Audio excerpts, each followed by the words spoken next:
離我哋酒店最近嘅地鐵站呢，就係呢一個叫做谷丁九丁目。咁用大阪周遊卡呢，就可以免費搭呢啲地鐵。係喎，仲未講解一下呢一張周遊卡添。大阪周遊卡呢係分1日券同埋2日券。咁我就係買咗2日券，就可以呢2日之內無限次咁樣搭大阪嘅地鐵同埋市營巴士。唔明白嘅話可以去翻佢個官網嗰度睇，有晒中文版本，非常之清晰。另外呢，仲可以喺大阪30幾個地方設施呢免費使用1次，包括有觀光船、展望台、摩天輪、溫泉、科學館、美術館、動物園等等等等。而唔同月份呢，又有唔同嘅限定設施體驗。另外呢，仲有大量嘅設施優惠同埋店鋪優惠，就好似去呢一間黑毛和牛燒肉咁，掃一掃張周遊卡呢，就可以享用晚餐9折優惠啦。你可能會發覺咁多免費景點呢，唔知點樣 plan 好，咁就可以參考官網嘅行程示範，同埋睇下我呢2日係點樣玩法啦。Let's go！ 第一站首先去到東梅田，再由東梅田站跟指示行過去梅田站。咁咧，我而家咧就嚟到梅田站，啱啱咧就喺5號出口度出咗啦。而家咧就打算去呢個空中庭園展望台啊，就係大阪周遊卡其中一個免費嘅景點啦。咁其實咧，大阪周遊卡咧我已經係第2次買嚟玩㗎啦。咁咧對上一次咧，我都有去呢個景點喎，因為呢個景點實在太靚啦，所以今次咧要 encore 再去多次。而家咧就帶大家睇下有幾咁靚啦。上咗電梯往呢一個方向直行，抬頭你會見到ヨドバシ。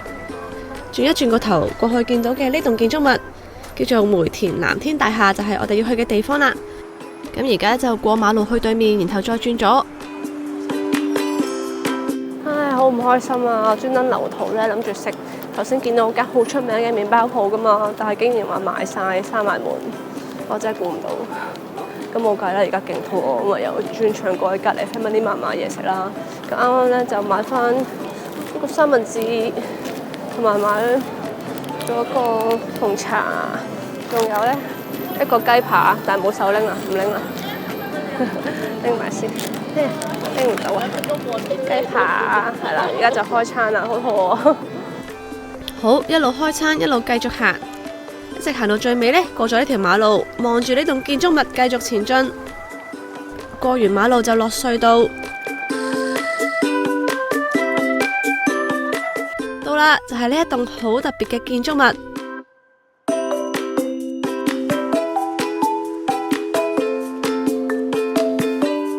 呢日呢都幾多人，而佢淨係得2部 lift， 但係呢都算快手，因為排咗15分鐘左右呢就上到去啦。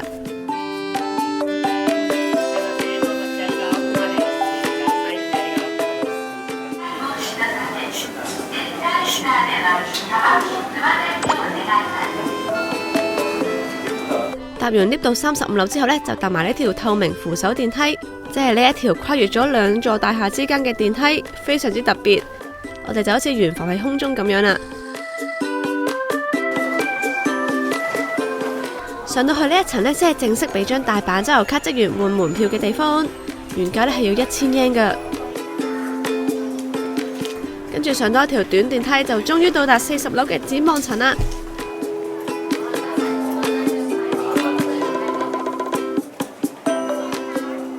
根據我上次嘅經驗呢，呢一個位置其實逗留5分鐘就可以噶啦，冇嘥時間啦，直接上去啦。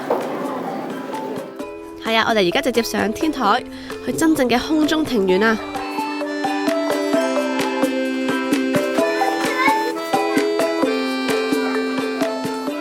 展望台嘅高度呢係173米，雖然呢就唔係非常之高，但就擁有360度無死角、完全開放式嘅觀景台。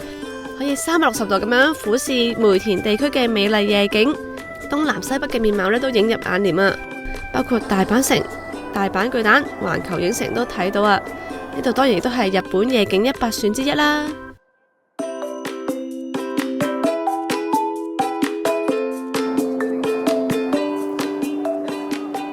我覺得呢無遮掩嘅展望台呢，比起有玻璃喺度嘅展望台呢，真係靚好多啊！雖然呢度呢就唔係話好高啊，但係望出去都非常之宏偉啊，好靚啊！呢度嘅地下呢仲整得好靚，就好似天空嘅星河咁。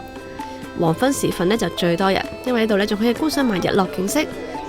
但唔少情侶呢都會選擇夜晚上嚟，因為呢度呢真係幾浪漫噶。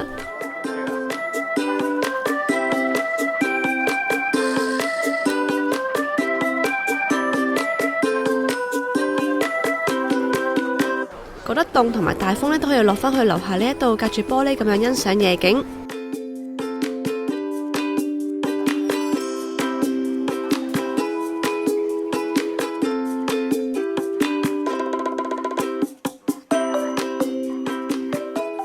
去完展望台之後呢，我哋就返去大阪站嘅 Eki 商場揾嘢食。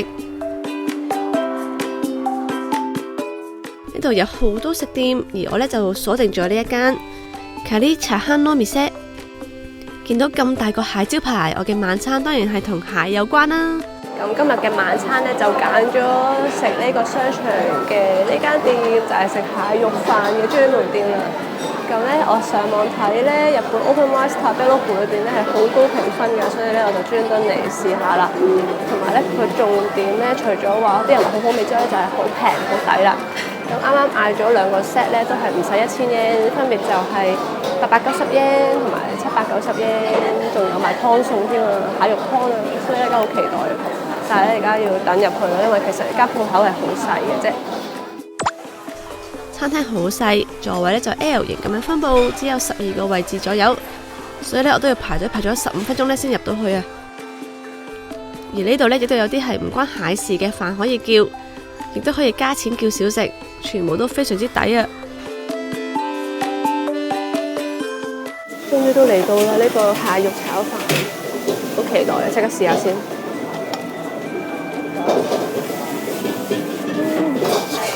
覺得呢碗飯咧令我最驚喜咧，唔係啲蟹肉咯，係啲飯咯，炒得真係非常之好味咯，粒粒分明，鑊氣係勁重，相當好味。我覺得頭先見到個碗咧，得一飯不漏，一粒都食，一粒都冇食剩咯，真係好好味。佢個 size 咧就唔會話好多咯，啱啱好咯，之後慢慢咁食咧，好快我食咗一半。呢個蟹肉好好味。依家咧就試下呢個半熟玉子蟹肉炒飯啦。雖然咧呢個飯咧多咗玉子啦，但係咧係平過頭先嗰個蟹肉炒飯嘅喎。試下先。啱啱咧即刻炒完即刻食嘅飯咧真係好好味。啲飯咧係粒粒分明。啲蟹肉咧〜好甜，好正。我知點解呢個會平啲，因為啲蟹肉係少好多。好甜啊啲蟹肉。我知得咁多人排隊啦，真係好好味。另外咧，我再加錢咧，加多咗個小食啦。咁呢個雞咧就好似加咗120 yen，食咗一啖，好滑啊頭先。呢啲都唔係，用佢啫嘛。不過佢有啲汁咧。咁啊擺咗一陣啦，即係有汁嗰邊又腍咯，冇汁嗰邊就好脆，好滑啊，好好味啊！所以教大家叫埋呢個小食，8元好抵。除咗雞之外咧，另外仲叫埋餃子，因為咧上網睇咧話餃子咧都好好味。餃子3隻，唔記得嘅，即係180 yen 3隻，普通啦，唔係話好特別。係咯，相比起個雞咧就冇乜驚喜咯，即係普通嘅餃子。好多時咧我都發覺，因為去日本咧食咩我都話好味，究竟係我對好味嘅要求低啊，定係咩？但係發覺唔係，因為咧我喺香港咧，即係食大部分嘢咧我都覺得唔好味，所以唔係我對味覺要求低啦，係日本啲嘢真係好好味咯。呢個隨餐附送嘅蟹肉味噌湯咧係非常之好飲。廚房係開放式嘅關係，可以清楚見到師傅喺度炒飯，絕對功架十足，而且又姿勢又實際，唔怪之得咁好味啦！食完飯，我哋就行過去阪急梅田站嘅方向，望住呢一邊，步行約3分鐘，出發我哋去大阪周遊卡嘅第2個免費設施。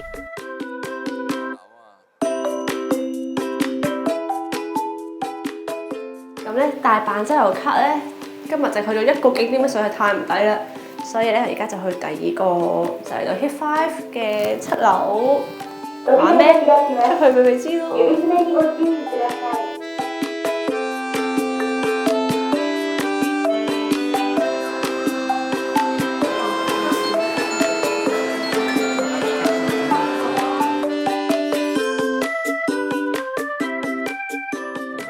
話咁快咧，就上咗嚟呢個 Hit 5嘅摩天輪嘅車廂啦，係咪叫車廂啊？摩箱啊，係啊。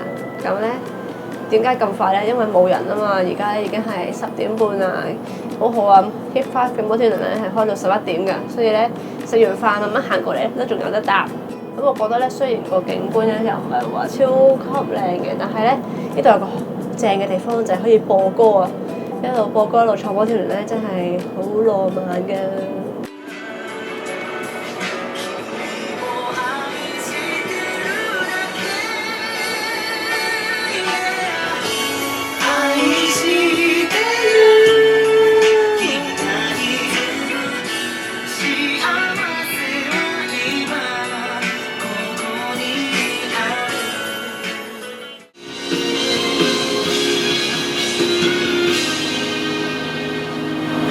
之後咧呢首歌，嗰首歌就係等於你以後嘅飲歌啦。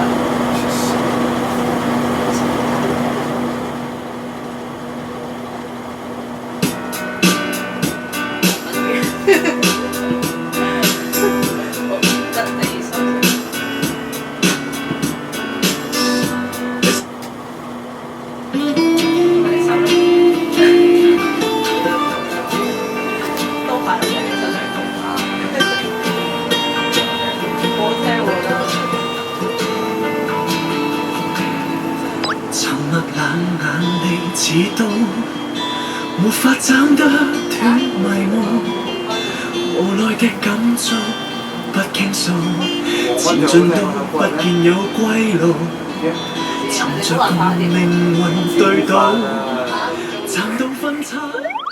好啦，無聊對話完結，搭地鐵返酒店先。返酒店前就喺便利店買呢幾日要飲嘅水同埋嘢飲，咁就完成我哋第一日嘅行程啦。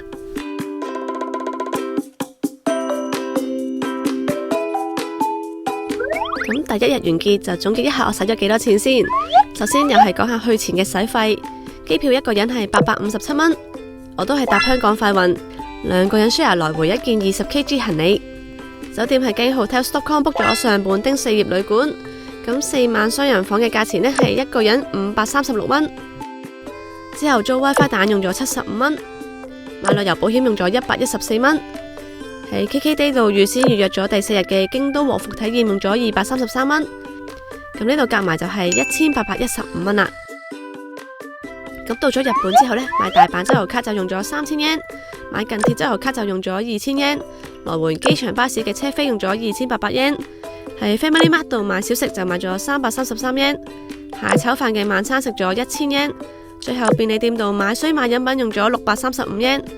咁我用翻當時嘅匯率0.072計算，咁呢度夾埋呢就係703蚊，咁即係截至第一日連埋機票酒店嗰啲錢，暫時就用咗2518蚊啦。